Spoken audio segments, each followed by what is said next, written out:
All right, we're back. We're back. Episode 2 of Paraplatoon. We're talking about the Parachute Regiment from Great Britain. It's been an awesome story. The first episode was greetings and evaluations instead of greeting and salutations. Greetings and evaluations. Applicants show up for reception. They get evaluated by Corporal, and he runs them through their paces. And they starts evaluating their attitudes, their demeanors, how they respond to criticism, how they respond to orders, and then puts them through their physical paces just to qualify to begin the training process. Pretty impressive. So here we go. This is the Paraplatoon episode 2. I have no idea what's going to happen in this one. It's about 25 minutes long. My name is Old School Nerd. I'm a United States Army veteran and cadre member in training for medical services and secure communications. My military active service went all the way up to from 1993 up to 2001. And then I went inactive and I did some other service stuff in a private capacity after 9/11. But now I'm a YouTube reactor. So we just did an entire reaction to the Jägarsoldat, which is Sweden's hunter program, where they take civilians and they turn them into Jaegers. And that was an amazing journey for those young people. Now we're seeing a way that the British does one of their select units, which is called the Parachute Regiment or the Reg. I have met regiment members in the past. They're outstanding soldiers. So this is interesting to see the way these young people will evolve. We're in episode 2. Let's keep going. Here we go. Paraplatoon episode 2. The British Army's Parachute Regiment. Let's go. Come on. Program contains strong language. Of course it does. Duh. Shoulder movement. It's a job interview like no other, and it's earned the reputation as one of the toughest courses in the British Army. It pushes recruits to the very limits of their physical and mental endurance. Ow. Get up! Stop showing up! And beyond. And any young man hoping to join the Parachute Regiment must first demonstrate they have the determination and robustness to pass this grueling 28-week course, including its legendary test week, P Company. Well done, 12! Come on! During this series, Forces TV has been given unique access as we follow a group of young men taking on the biggest challenge of their lives. Up to now, they've only dreamed of joining the Paras. Now, they must prove they have what it takes to be a paratrooper. Not all will make it to the end. Who will achieve their ultimate ambition and join the Parachute Regiment?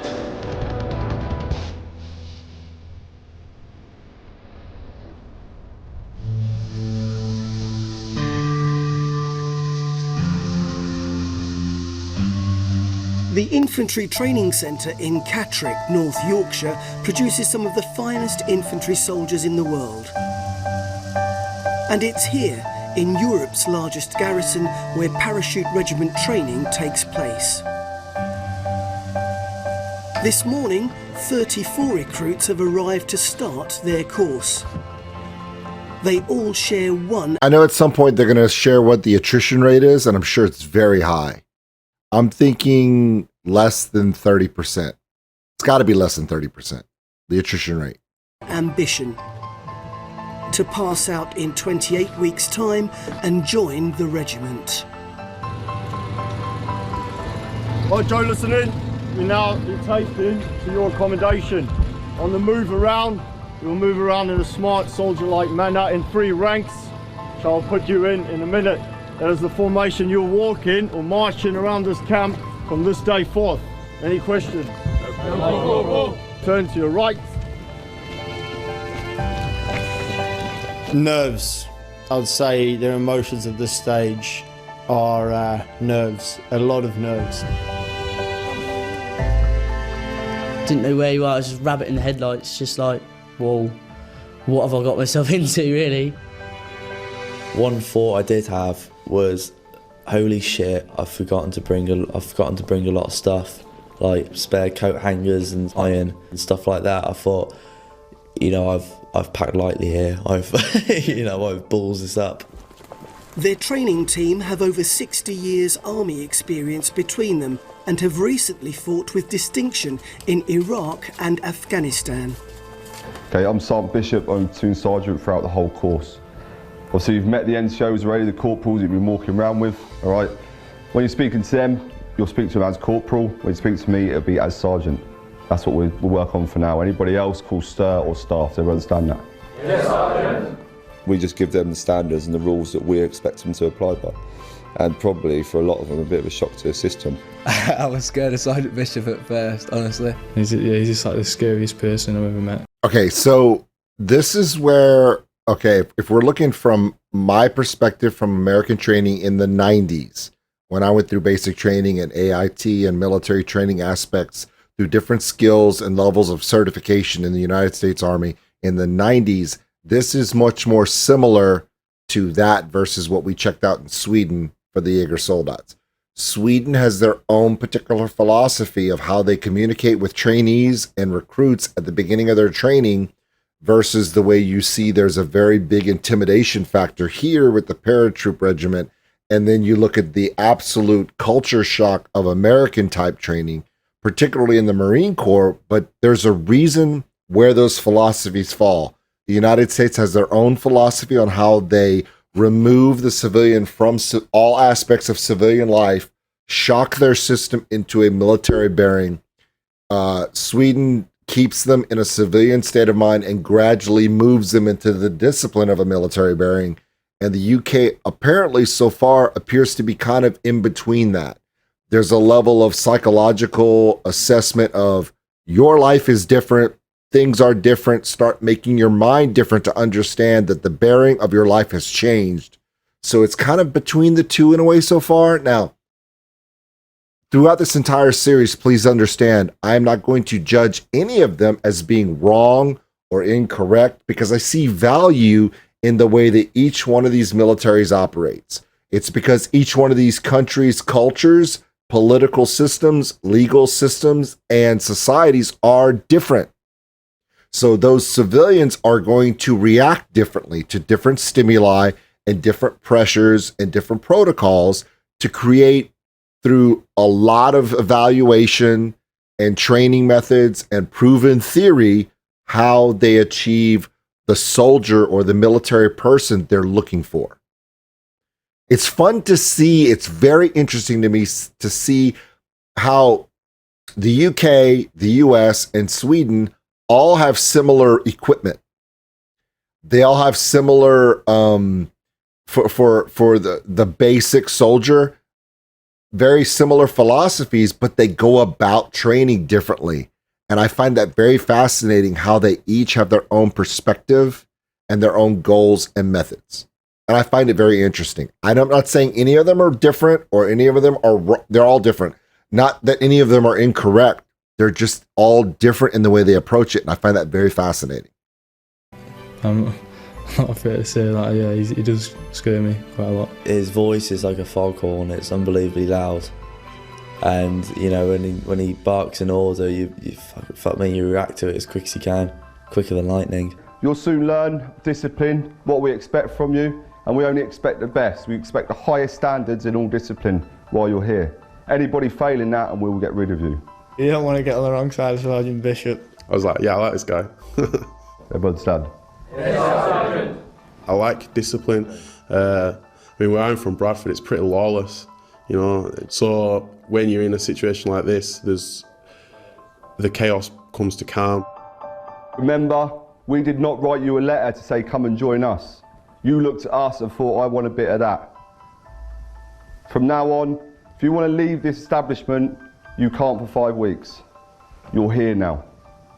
I don't want to hear anybody, because there'll be some of you that will come to the office crying, want to go home, I don't want to be here. First time you'll say that to me is the beginning of week 5. You are here now. That was the most worried I've ever been. Ever. Most of the recruits are wearing a suit and tie, but one has opted for casual dress. I never got told to come in a suit, so I just didn't. I just travelled comfortable. All our eyes are on them immediately, and to not make that effort on day one, yeah, it's annoying. When I got here and everyone was like that, I was like, well, I'm here now, so, you know, no point flapping about it. And he just obviously didn't bother his house buying a suit and just rocked up. Coats. Well, coat. Coat. Let's go for one for counselling in then. End whistle. Let's go. Once briefed, they're divided into 3 sections and shown their living quarters in the training centre, or depot, for the next 7 months. They also meet their section commanders. Welcome to 3 Section. You belong to me now. I will train you, and you are mine. My job was to mentor up to 12 young recruits. The way I approached it was as a father to a son. You need to teach them. You need to teach them discipline, because a lot of them come here not knowing much discipline. So you're kind of the enforcer. On the actual corridor door, start putting stuff on there, like your home background, your mothers and fathers. I don't want to see it bare. You've all got fucking lives. You've all had lives up to now. You've lost them. You're in Para Depot. Right. See how the bedding is? Every morning, that is how I want the bedding. These all go with you. The young men have come from many varied backgrounds. I just want to hear a few little things about you, your age, your name. An icebreaker gives them the chance to learn about each other and get an early sense of how they'll get on. Studied to be a gamekeeper. My dad was in the army. He served in not army here, back where I come from, Malawi. He served in the army as a general. When I was 13 years old, I got into fighting, like cage fighting, Muay Thai. I was quite impressed by the background. Some of them had done all sorts. My younger brother were also in Parachute Regiment, base come out. At the start, I was like, these are my competition, yeah. I'm gonna do anything to beat you. I'm finishing this course with or without you. As soon as you walk in, you judge people straight away. I judged Coates straight away. I wanted something successful, and the Parachute Regiment seemed the most successful thing to go for, because it's the hardest training to do, really. You know, a grey-haired guy with tattoos all up his neck, and, you know, I was like, oh, fuck me, some kind of chavvy bastard from Geordieland. You know, it turned out he wasn't. He was a big softy, innit? Then I thought, I've got to do this time. There's no ifs or buts. I have to do this. I wanted to join the Parachute Regiment because my great-granddad was one of the first ever parachuters, so I want to follow in his footsteps and make all my family proud and make him proud. Parachute Regiment battalions must be ready to deploy in the most demanding operations. So all potential paratroopers must take an oath of allegiance on a holy book of their choice. Okay, so I'm just put one down here. To serve whenever and wherever they're needed, regardless of the dangers. This isn't only just to the Queen and country, this is also to your friends, to your family, and to the men sat next to you, and the men that you may go, men and women that you may go into war with. It's like, it's a real feeling like, well, I'm actually doing it. I'm actually joining the army. I'm actually going through this. I swear by Almighty God that I will be faithful and bear true allegiance to Her Majesty Queen Elizabeth II. Because I wanted to be there, and it made it more like, yeah, no, this is it. You got your chance you wanted. That's kind of it then. That's you. You've done the vow of allegiance, so there's no backing out. That's how I looked at it. No backing out. You're swearing off, aren't you, to the Queen, and like that's what I've come to do. So, fight for the Queen and country, and it was a really proud moment doing that. It's something to be proud of. You get all them people that sit in pubs and they have all the pub politics and like, oh, if I were Prime Minister, I'd do this and the other, blah, blah. But they can't get their asses out of the pub and get a job, you know what I mean? Because I'm black as well, you know, so them same guys are like, oh, you're this and you're that and blah, blah, and oh, immigrants this. But they aren't doing nothing about it. They aren't doing anything to protect their country, you know? They just sat there talking. I love my country. I'm quite patriotic, you know? They call week 1 the shock of capture, There On you their go. first morning, the recruits have been given a wake-up time, or reveille, for 5:30 a.m. Something as simple as waking up is not a skill, it's just a need we want you to do. And if you can't be asked to do that, then again, you shouldn't be there. Keen to be ready in time, some are up earlier. They have just 20 minutes to be shaved, showered and dressed, and lined up in the corridor. So it's 25 past now. Yeah, seemed early. Seemed very early. But again, it's a shock to the system because you don't know what I expect throughout. I've never been so scared of not being ready, not having the right stuff. You're in the army now, this is it, this is what we're all about. You follow the rules, you do as you're told. Otherwise, there will be consequences. Get down to that fucking end. Hurry up.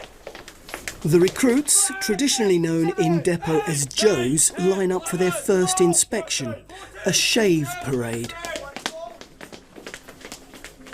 On Civvy Street, when you leave little bum fluffed areas on your cheeks, stubble under your chin, bit of hair down the lining of your face, you'll get away with it. But here, you'll not. A lot of them would never have shaved before and actually need a lesson on how to shave, which is something that we do in the first week of training. I don't really have to shave. I haven't really got a lot of facial hair. I remember you. And only Joe turned up at the train station and shaving, weren't you, Joe? What's your name again? Blackledge Corporal. It was quite a rush in the morning, so I didn't shave in the morning. I shaved the night before. I packed all my stuff in the loft, and just jumped on train, thinking nothing of it. Arrived at the train station, obviously crapping myself. But, yeah, I'm here to join the Parachute Regiment, and come home, just looked at me and said, "Have you got your wash shaving kit?" I went, "Yes, Corporal." And he went, "Well, go to the toilet and go and shave." So I was like, "Oh fuck, good start." And then so I went into the civvy toilets in the train station in my suit, having a shave. People looking at me like, "What the fuck's he doing?" My dad always checked me over for shaving about when I went for job interviews, but no, never so close, especially a couple heart rate. So lift your chin up and that, and he just gets right close. Like Jesus Christ, trying to see a little follicle. Questions? No! Right. The men will spend months learning crucial skills for surviving and fighting in the field. So the quartermaster sergeant issues them with all the essential kit they'll need, such as magazines, cooking utensils, and army rucksacks known as Bergens. You're getting all this kit that you've never used before and never seen before, so it's kind of like an army Christmas, if you will. Some of the kit was good, some of the kit was crap, but yeah, you have to make do with it. Probably if you think back to the Falkland Islands, World War II, they didn't have any of this kit that we had. They had to run around with everything in their pockets or strapped over their back, which is probably a lot more uncomfortable than our webbing or day sacks. You're going to sign for this kit. Right, this kit that I'm lending you is my kit. It's on my account and I take care of it. I just sublet it to you. So now you're responsible for that kit. Right, I will. Today, the recruits will say goodbye to their civilian lives and clothes. At the stores, they're issued with army clothing, including combat dress, boots, and helmets. Try that on, please. How does that one feel? Is that better? That don't fit. It feels like you're just becoming a part of something. You just want to get that uniform on when you're the first day. You want to get it on. Quite happy? Yeah. Okay. As soon as he said, "Oh, we're going to collect our kit," we're all a bit excited. It was like Christmas, to be honest. Even though it's just, now it's just kit, it's what you wear every day. But at the time, you're like, "Oh, buzzing, yeah!" Opening your kit, thinking, "Yeah." So you can't wait to get it on, get it ironed, and get it on. Say you work at McDonald's and you get the uniform there, it doesn't really bother you unless you like it or something. I don't know. When you come here, you've put so much effort in and that to get here that you want to wear it. For the first 7 weeks, they can only wear army forage caps. But they're allowed a tantalising chance to try on the Parachute Regiment's legendary beret, the Maroon Machine. Yeah, you don't feel worthy. You don't feel worthy, you got to earn it. You feel the power of it, you've got to earn it. After you've tried it on, you just have it in your locker just as a bit of a, just so you know like what you're aiming for sort of thing, like what you want. So I was always looking at my beret in the morning thinking, I'll get that soon enough. I'm gonna have you one day, that's what I was thinking. One day you're gonna be mine. It's the first time that you like look and see it and you're thinking, this is what it's all for, you know? Like you see that this is at the beginning of the journey, and it's such a big journey for such a small thing, you know? That's what you're going for, you know, the Maroon Machine. How's that feel? Okay. Yeah?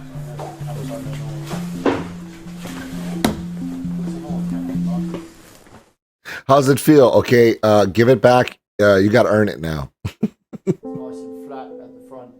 It's week 1 of Parachute Regiment training in Catterick. The regiment prides itself on setting the highest standards, pushing itself to the limit and mastering every type of soldiering skill. Yeah, you got your nice creases on the V. Teach them boys how to iron their stuff. Nice. Okay, again. The philosophy is different. So like I said, this is kind of halfway between what we saw for the Jaeger training and an American basic training. There'd be a lot more yelling in the first few days in American recruit training. So it is a little bit different, but yeah, the discipline is very strict. You can tell, and it's not overt discipline. It's kind of understood, like just warning you, don't push us. It's, you know, it's understood. Line of the neck of the shirt. Yeah, I'm a big fan of ironing. I got a lot of time for it. Yeah, iron flat. You got to teach them everything. You literally do have to teach them everything. I had a recruit in my first course that just could not tie his own shoelaces. No, I've never ironed before. That was my mum's job before I come here. It was my mum's job to wash my clothes, to iron, do everything like that. Tidy my room. But no, coming here was just a big life change. You need to sort of take it from the most basic level of health and hygiene and train them to be, you know, healthy, fit, strong killing machines. Right, how we'll do it is I'll talk you through what you need to do and you will demonstrate it for me to the remainder of the section. How's that sound? I went out with my mum. She picked out an iron for me, which is a decent iron, and I think that's what sort of helps me a bit. My iron saves my life each time. Just don't do it the way you're doing it now. I was thinking, I'm 24, I don't need to be taught how to iron. You're like, yeah, I'm going to join the Parachute Regiment, and you just think it's all guns blazing and there's going to be loads of violence and mental stuff going on, and then you find yourself in a lesson learning how to iron. The first thing I think my dad said to me was, oh, you better start learning to iron. I was like, yeah, just, I know how to iron anyway, I'll be fine. But I got here, and there's people like Blackledge and Connell and, you know, the older guys who've lived by themselves and done their ironing. You know, we can do it all in a few hours, you know, all their kit, every single bit of their kit, done, you know. And then there's me, you know, still going. I'm like, how the fuck do you do this? You know, how you got rid of those creases there? You know, yeah, I wish I listened to my dad, I really do.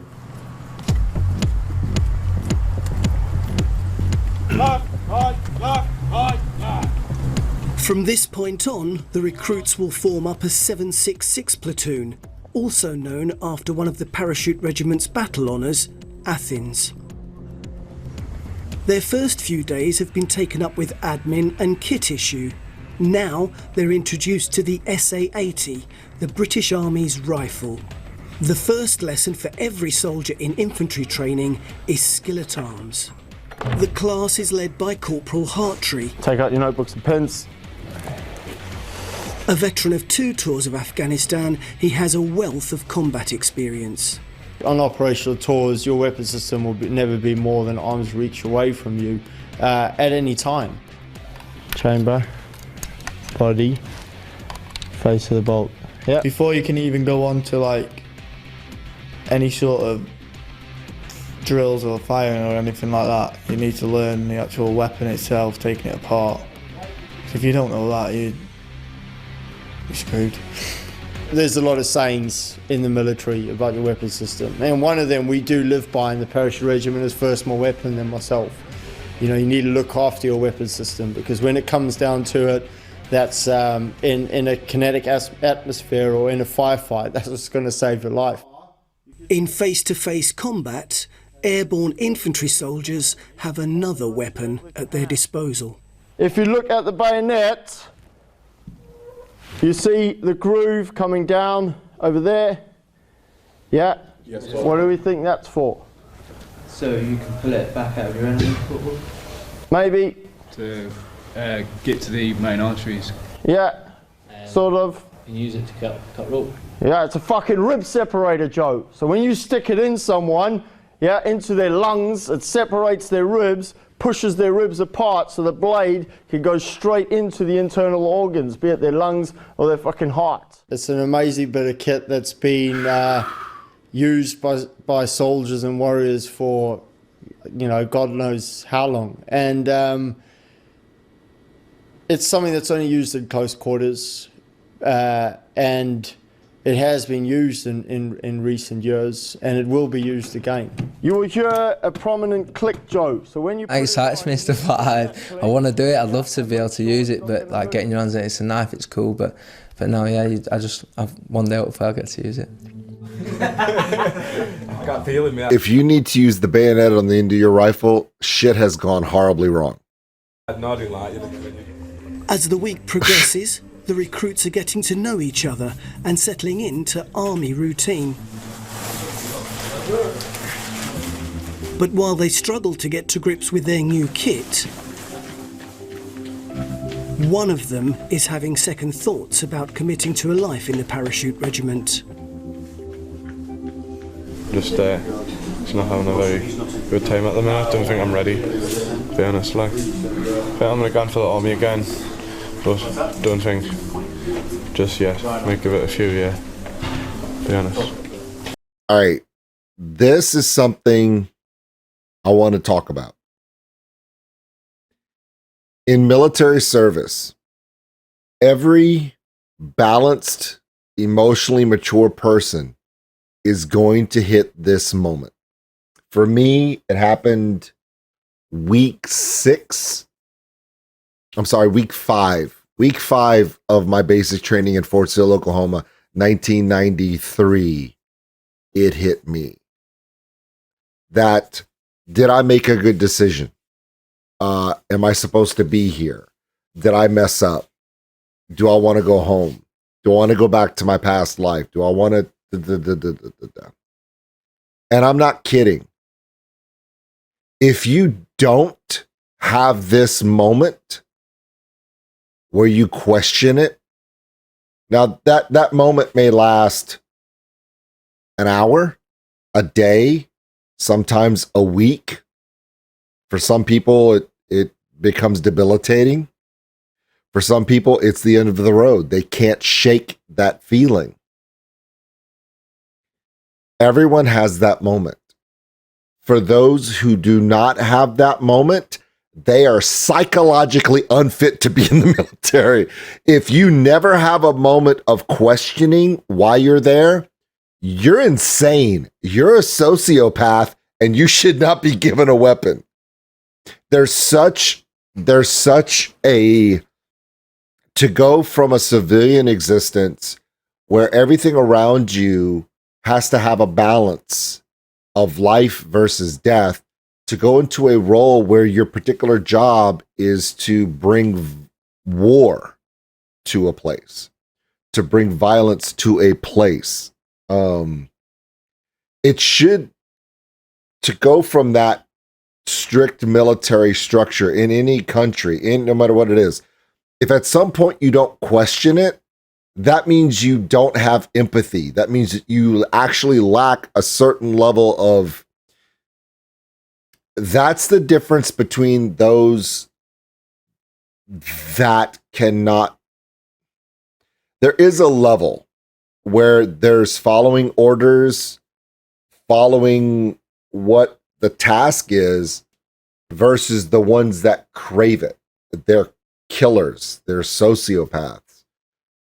And most modern militaries do their absolute best to find. There is a balance in service of a military nature for almost everyone, where the whole training method seeks to find the people that sit between the two things, the ones that emotionally cannot bring themselves to do it, and the ones that emotion is not a part of it at all, and they just revel in it. Both sides are not compatible with service. In service, you have to understand you're committed, you will do the job, you will follow orders, but there is a part of you that if you don't have empathy, those people are just as dangerous as the ones who can't do it. There is a line. And if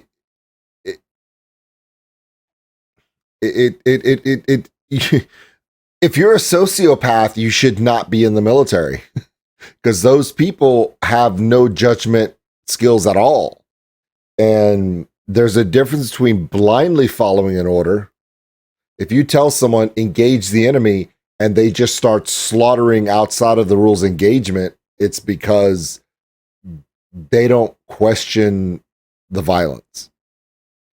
Now, when I say, I'm not saying that you should question orders, you should question all the things that you're supposed to do. What I'm saying is,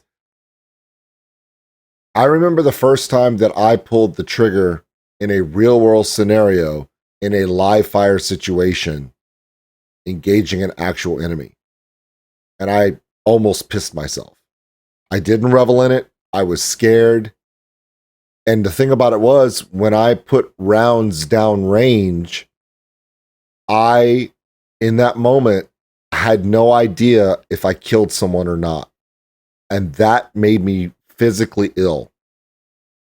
If it doesn't at least give you a sense of that, you are psychologically unfit for battle. Even in the movie, if you remember the movie Full Metal Jacket, do you know who the most insane person in the movie was? It wasn't Pyle when he killed the drill instructor or killed himself. He broke psychologically. It was the one that was the sociopath, the gunner in the helicopter, that would just kill everything he could and loved it and had a bloodlust. That guy was bad. Do you see the difference? So there is a balance there. This young person, if he feels like he cannot do it and can't get past that block in it, then maybe he's not ready. But the recruits that never question it, got to watch those guys, because they will get all of us in a lot of trouble. Yeah. Do you know what the number one requirement to be a missileer in the Air Force is? It's a psychological profile examination, because you're in charge of nuclear weapons. Yeah. We don't need you to be like, sounds like a good day. You can't, you just, yeah. Yeah. So it's, yeah. If he's having that moment and he's not ready, he's going to push through it and find his place, or he's not. There's no dishonor in it. Some people are just not psychologically capable, just like people are psychologically broken and shouldn't. Some people are not capable at that time. It could be an emotional maturity issue. It may be that they just, in their personality, their psychological makeup, it's the thought was there to do it, but it's not in them yet, or it's not in them at all. That's up to the person. There's no dishonor for people that are going to watch this and go, he's weak, he's a quitter, he's all these things. If you are not ready to do it, don't do it. That's just the way it is. So I'm just not mature enough, yeah. Don't think, like, in honesty. By the end of the week, Private Kelly had left. Brace up, shoulder movement. Two. Turn. Shot. Right. Time. Better as you were. March. Left. Right. Left. It's Somebody's not wrong. something the Parachute Regiment is widely celebrated for. But marching and parading as a unit, or drill, is a key component of Athens training. Swing those arms back, Hoda, all the way back. Better. Very bad. I couldn't do it at the start. Left. Wait for it. Turn. You don't at the start. You don't know how to do it, and you don't want to knock up the. A lot of militaries take drill and ceremony very seriously. It's a matter of discipline. It goes all the way back to the 16 and 1700s, where soldiers would march in ranks, in columns, in formations for battle. It was a disciplinary measure. Now it's for parade and drill and parade for ceremonies. But it is part of the discipline because a preparatory command and the command of action, execution command, is important not just for parade and drill, but for also commands in the field. It's one of those things where check it and then proceed. It's similar to that, when you say left and then face, that's preparatory. It seems like some people will watch the dress Marine silent color guard that you see in movies and TV shows, and you're like, oh my God, those guys are so good, right? The drill ceremony guys, the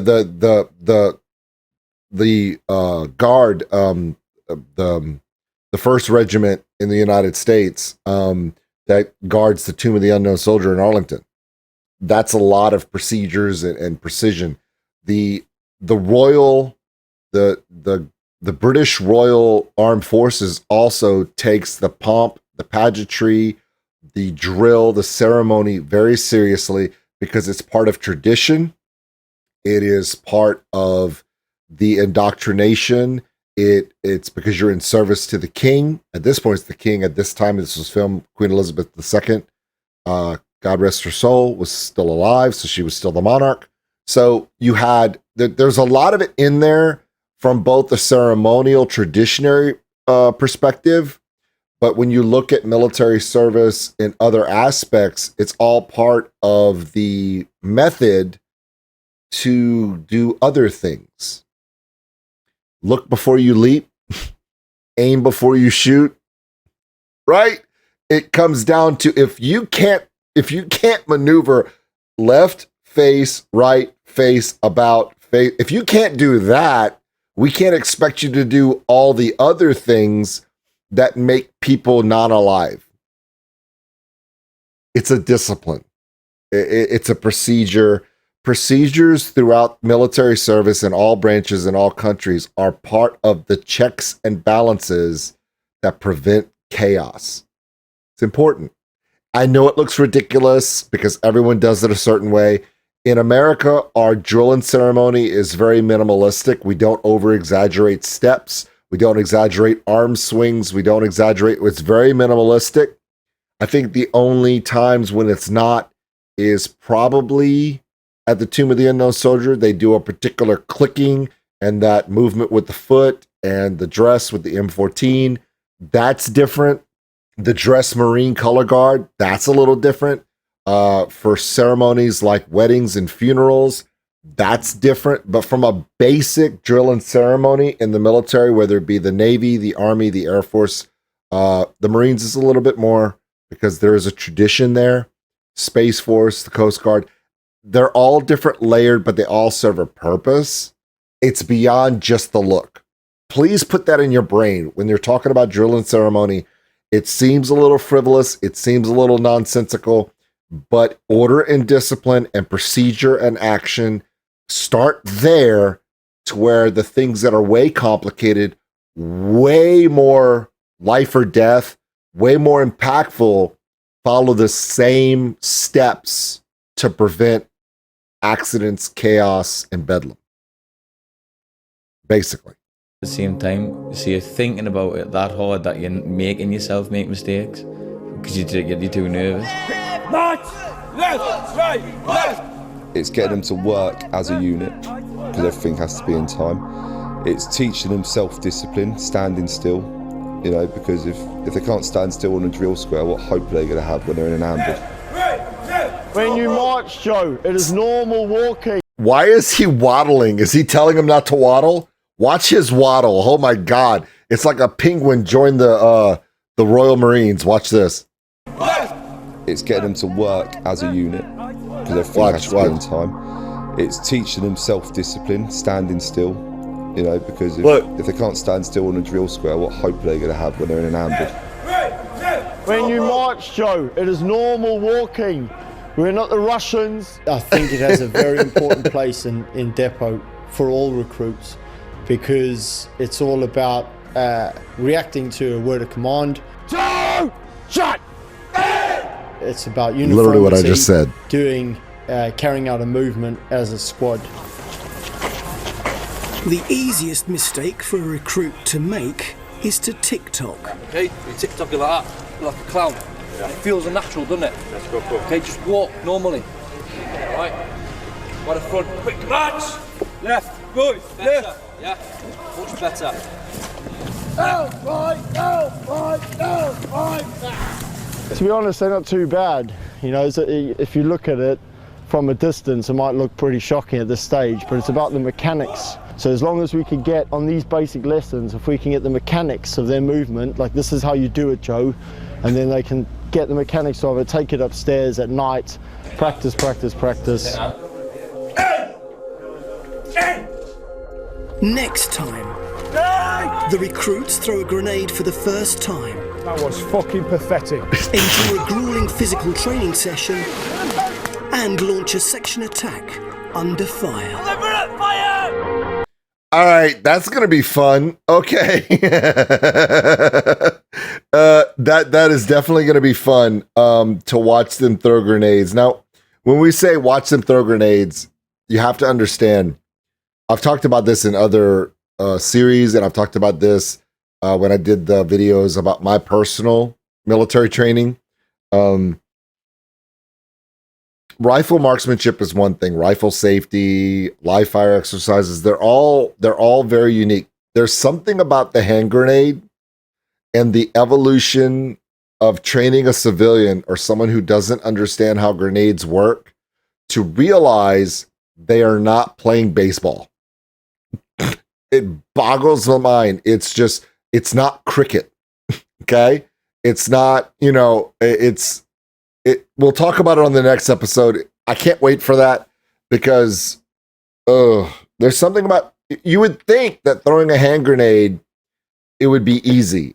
It's not, because you have to be accurate, but you're not supposed to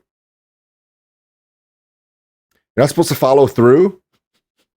It is literally a set and forget kind of thing, to where if you try to do it and then try to make sure you do it, you're dead. So you have to, we'll talk about it next week. But in the meantime, there you go. The ducks are starting to not waddle as much. That's awesome. Excited for them. We did touch things about psychology, questioning your motives, how their discipline is different from both the Jägarsoldat from Sweden and, of course, the United States Army's philosophy. We've seen some of those differences, but then we're also seeing the similarities about the care, the structure, how to make sure they do this right, and how the cadre looks at them not just as meat, but as individuals who they one day hope to make them a brother. It's very important to do that correctly. So there you go. All right. So I hope you enjoyed that. Remember, come back next week. We're going to do episode 3, the Parachute Regiment, or the Reg. My name is Old School Nerd. We'll see you later. Thanks for watching, everybody. And if you enjoyed this video, give us a like. It really helps the channel grow.